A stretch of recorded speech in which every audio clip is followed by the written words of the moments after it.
Assalamualaikum warahmatullahi wabarakatuh. I am Rahmadani Sahrima, and on this video I would like to explain about wild and isolated children and critical age issue for language learning. So, wild isolated child viral means wild or undomesticated, a human child who has lived without human contact from a very young age and has no experience of human care, of loving or social behavior of human language. And several accounts of children raised by wild animals and found living in the woods. And meanwhile, critical age issue may had human contact but were so deprived of interaction that they did not become socialized. And most do not learn language and have trouble with basic motor skills. And hard to definitely study due to have nature of child rearing or lack thereof. And next, I'm about to explain some cases, which is Victor and Janice cases. So the first one is about Victor, the isolated boy of everyone. So Victor was initially placed in the care of the French National Institute for the Deaf and Mute.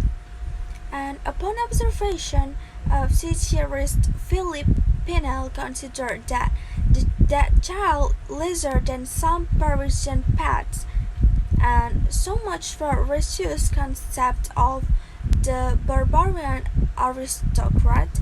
Victor is thought to be mentally handicapped, an idiotic child recently abandoned by frustrated parent, and disappointed those who checked him suggested Victor was from Bethlehem, a madhouse, and not all doctors at the institute agreed with the diagnosis of stupidity.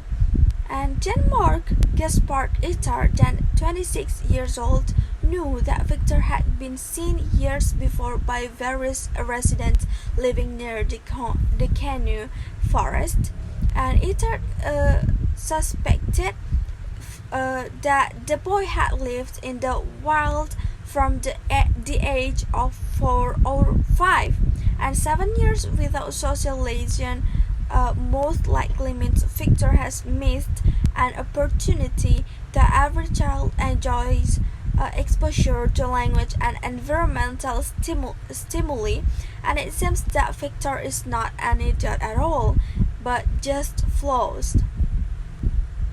And what about the solution? So Itard would adopt the boy and travel him through a 5-point plan of action.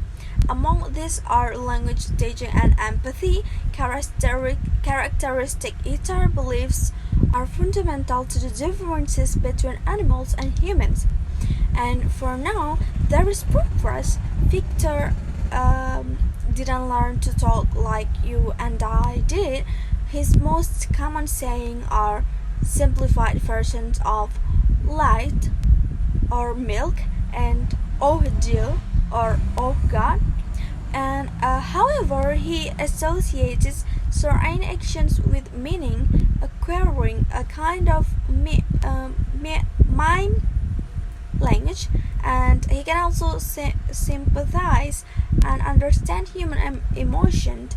And Itard recounts in his notes a scene in which Victor feels the housekeeper's grief at the loss of her husband, and seeing her tears, Victor collected the extra plates and cutlery from the table he had just set and sadly put them back in the cupboard and never to put them down again.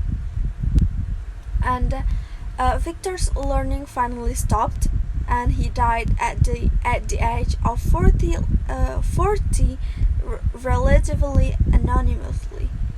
And Jutta Fried, a developmental psychologist who specialized in autism and dyslexia, believes Victor of everyone may be autistic. French surgeon and author Serge Arrols also suggested that the degree of autism might explain some of Victor's erratic cycle behavior, and in his book The Mystery of the Wolf Children and Arrols database whether Victor is indeed a wild creature.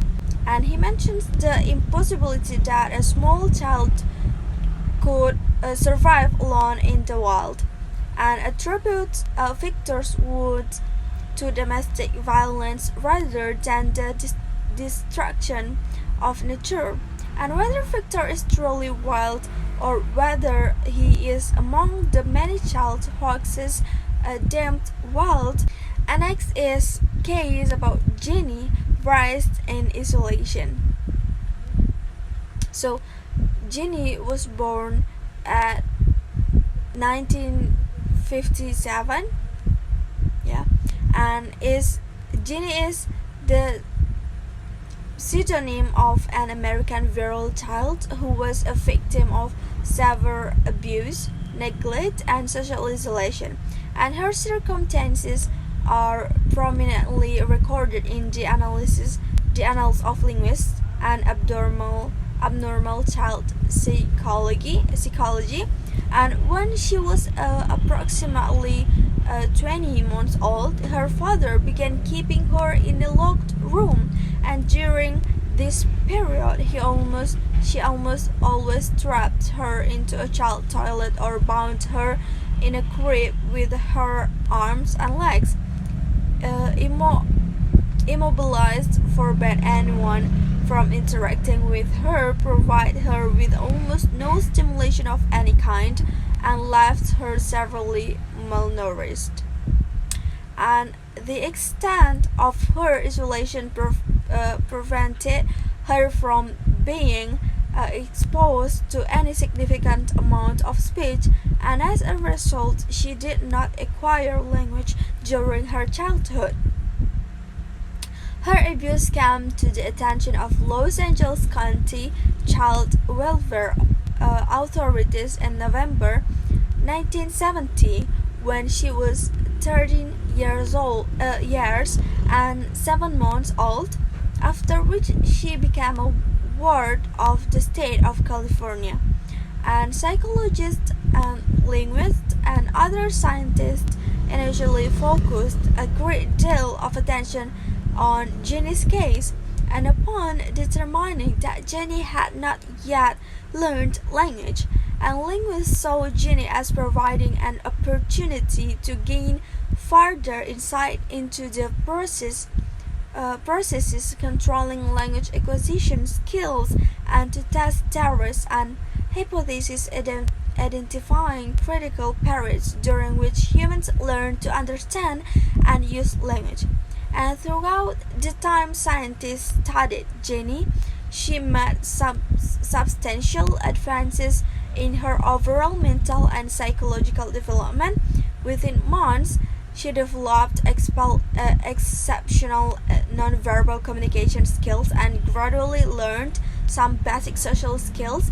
Their case study, she still exhibited many behaviors traits characteristic of an unsocialized person.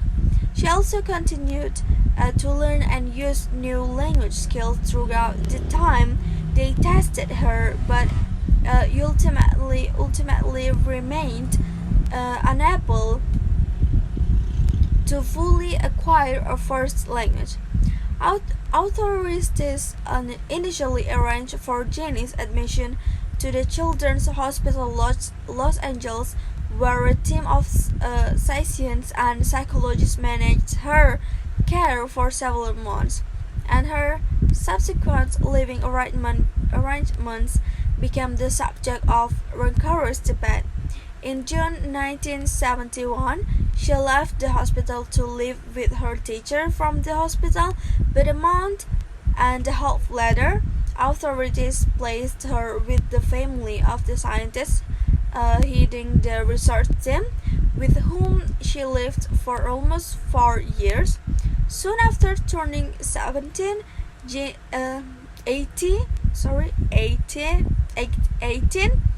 Jenny returned to live with her mother, who decided after a few months that she could not adequately care for her, and authorities then moved her into the first of what would become a series of institutions for disabled adults, and the people running it cut her off from almost everyone she knew and subjected her to extreme psychical and emotional abuse.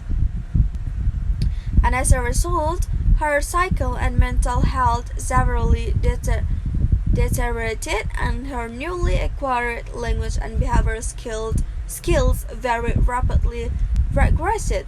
And in early January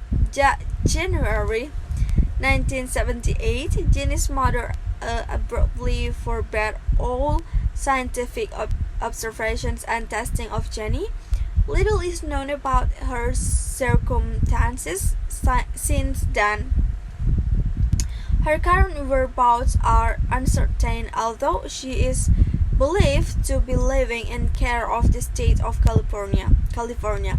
And psychologists and linguists continue to discuss her, and there is considerable academic and media interest in her development and the research team's methods. In particular, scientists have compared Jenny to Victor of Aveyron, a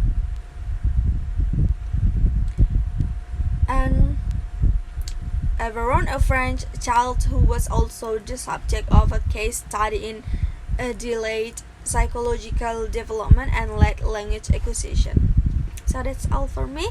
Thank you so much. Wassalamualaikum warahmatullahi wabarakatuh.